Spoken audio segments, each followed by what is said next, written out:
Halo, assalamualaikum. Selamat pagi semuanya. Bertemu kembali dengan Ibu Anggita Rizkasari. Hari ini kita akan membahas mengenai pembangunan nasional. Sebelum masuk mengenai pembangunan nasional, kita ingat kembali yuk, makna proklamasi kemerdekaan Indonesia itu bagi kita apa ya? Peristiwa proklamasi kemerdekaan menunjukkan bahwa Indonesia telah menjadi negara yang merdeka dan berdaulat serta memiliki kedudukan yang sama dengan negara-negara lain. Pahlawan dan rakyat Indonesia berjuang untuk meraih kemerdekaan.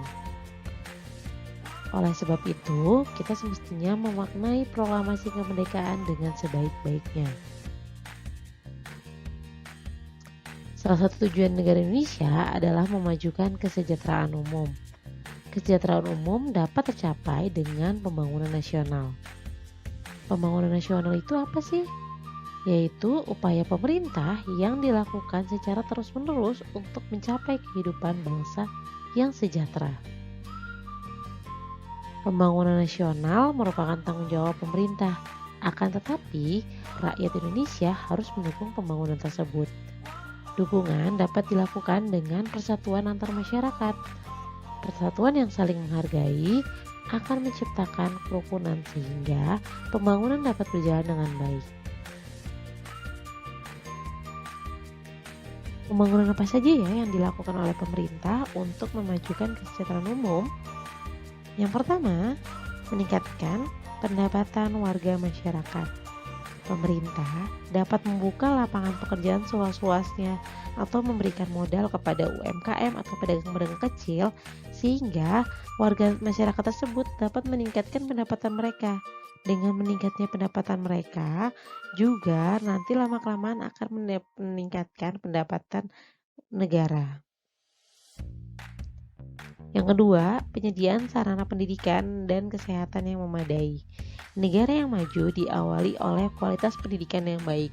Kualitas pendidikan yang baik dapat didukung dengan adanya penyediaan sarana pendidikan.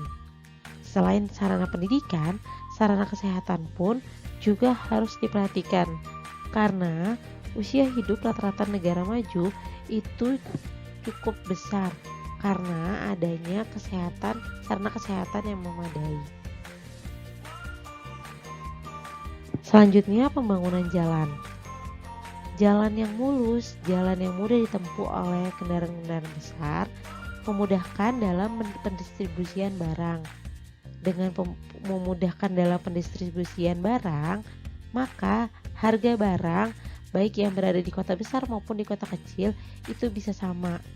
Dulu bensin di Jakarta dengan di Papua itu berbeda jauh dikarenakan pembangunan jalan yang belum memadai.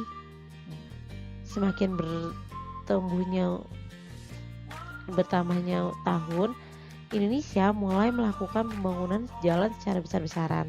Sehingga sekarang untuk perbedaan bensin antara di Pulau Jawa dan di Pulau Papua tidak signifikan saat zaman dulu.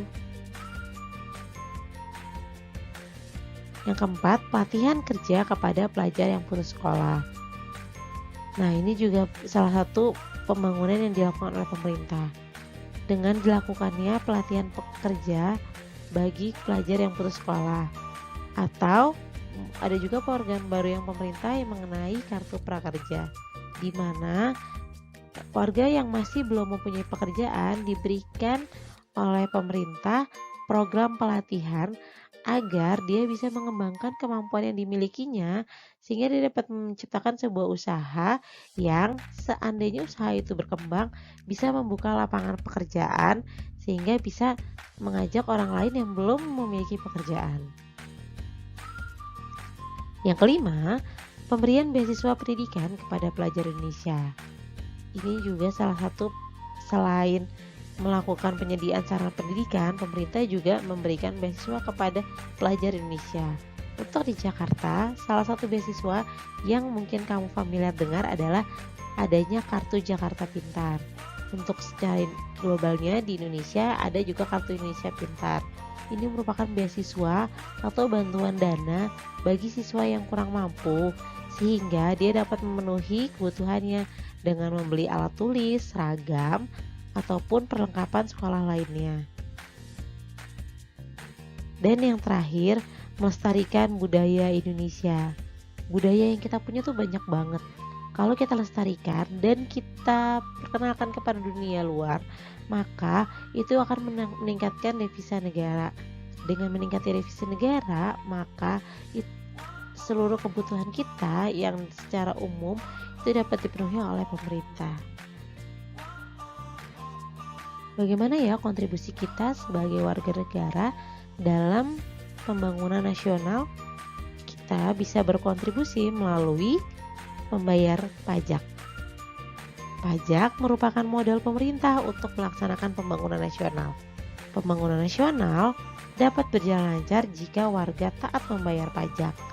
Jadi, sekolah yang kita tempati, terus jalanan yang kita manfaatkan, atau sarana kesehatan yang biasa kita manfaatkan saat kita sedang sakit, itu berasal dari pajak kita juga. Jadi dengan taat membayar pajak, kita bisa membantu pembangunan nasional secara besar. Oke, selesai juga penjelasan Bu Anggit mengenai pembangunan nasional. Silakan kalian kerjakan latihan soal berikut di buku tulis kalian masing-masing.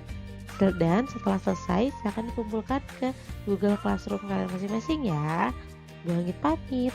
Sampai jumpa di video selanjutnya. Bye-bye.